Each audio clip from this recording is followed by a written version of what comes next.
Breaking: NFL in major trouble and players are quitting before preseason starts this month. Another NFL player unexpectedly calls it quits at just 24 years old after what happened to him. His name is Joshua Perry and he played for the Chargers, then recently signed with the Seattle Seahawks for $630,000 in June, but now he's already retiring. The reason for his early exit is that he's concerned about the health issues arising in the NFL, particularly the issues surrounding concussions. Perry reportedly suffered the sixth concussion and it appears as though he prefers to keep his brain safe instead of going on to possibly earn millions. The announcement of a 24-year-old retiring from the NFL may pose a potential danger to the NFL in the sense that more people may make an early exit from the game over looming concussion concerns. Today's players run extremely fast and hit even harder, leaving players exposed to brutal punishment from collisions. Even though the helmets provide a layer of protection, the impact from the players running this fast and hitting that hard is still punishing. Perry, who only signed with the Seattle Seahawks for $630,000 in June, shared a statement on Twitter on Monday where he revealed that he was stepping down from the NFL over health concerns. "Football has been one of the biggest blessings in my life, but recent concerns about concussions and the health of my brain have led me to step away from the game," Perry wrote in the statement posted Monday to his Twitter account. Trending: huge Trump banner just unfurled at Yankee Stadium and infuriates every liberal there. "I've recently sustained my sixth documented concussion. It wasn't from a high-velocity, big contact play. It was a very pedestrian thing, and that was a huge concern to me. The last thing I want to do is put the health of my brain and my future well-being in jeopardy over a game and over a paycheck." The 24-year-old was a fourth-round draft pick out of Ohio State in 2016. On May 9, 2016, the San Diego Chargers signed Perry to a 4-year, $2.95 million contract with a signing bonus of $614,084.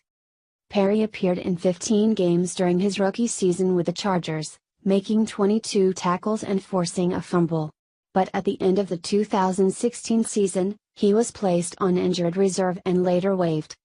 He was picked up by the Indianapolis Colts and spent most of 2017 on their practice squad, appearing in just 2 games.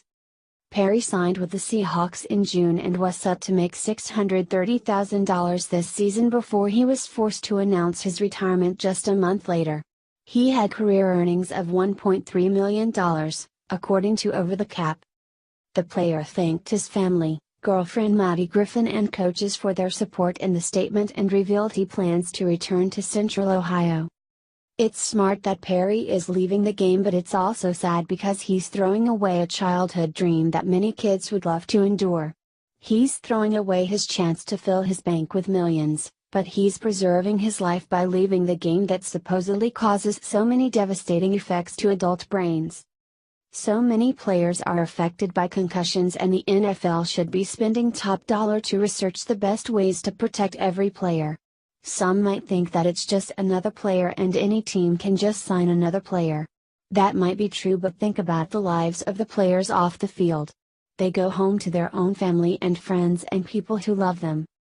The NFL faces a major challenge in finding the most technologically advanced and safe equipment that puts the players' health as their top priority. If the NFL can't do that, then they might see an increased number of early retirements, and that could include star players. Another reason the health concerns are a big deal is the lawsuits that are likely a result of the long-lasting damage, injuries. A class action settlement brought against the league by over 20,000 retired players affected by concussions resulted in the NFL being forced to dole out $1 billion of payments over the next 65 years. On average, each player will receive about $190,000, while individuals can receive up to $5 million depending on the degree of the injuries sustained as well as the number of years they played in the NFL. But while the settlement awards up to $4 million for past CTE deaths, it can't do anything for players living with CTE because the disease cannot be diagnosed in the living. That's a problem because players can be suffering from CTE without a long history of concussions. Deceased Patriots tight end Aaron Hernandez, for instance, had only one official concussion during his time in the NFL but was still posthumously diagnosed with a severe case of the CTE by Boston University's CTE Center. The situation is particularly problematic for players such as offensive linemen, who experience thousands of subconcussive hits per season without ever officially registering a concussion. A year ago, the U.S. Supreme Court denied challenges to the settlement, which means for now, the families of players who suffered from CTE may have to. That doesn't mean CTE will never be recognized as part of the settlement, but until it can be scientifically diagnosed in the living, the league won't be able to compensate those enduring the disease on a day-to-day basis. Collecting any payment